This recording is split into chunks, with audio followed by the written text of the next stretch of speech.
ഇതാണ് കാട്ടുപുളി. വെണ്ടപ്പുളി, മത്തിപ്പുളി എന്നിങ്ങനെയും പേരുണ്ട്. അന്യം നിന്നുകൊണ്ട് ഇരിക്കുന്ന ഒരു പുളി കേട്ടോ. ഇത് നമുക്ക് ചമ്മന്തിയൊക്കെ അരയ്ക്കാം, തേങ്ങയിട്ട് ചമ്മന്തിയൊക്കെ അരയ്ക്കാം. പണ്ടൊക്കെ ഇത് നമ്മൾ ചമ്മന്തിയൊക്കെ അരച്ച് കൂട്ടിയിട്ടുണ്ട്. ഇതിന്റെ ഇലയ്ക്കും പുളിരസമാണ്. അപ്പോൾ ഇല എടുത്തും നമ്മള് ചമ്മന്തിയൊക്കെ അരയ്ക്കും കേട്ടോ.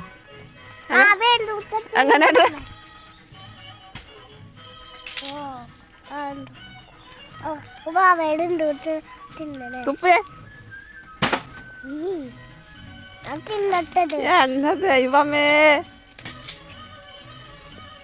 അവത്തിന് തരാം. അങ്ങനെ അങ്ങനെ എടുക്കരുത്. എന്നാ ഇത് തിന്നോ.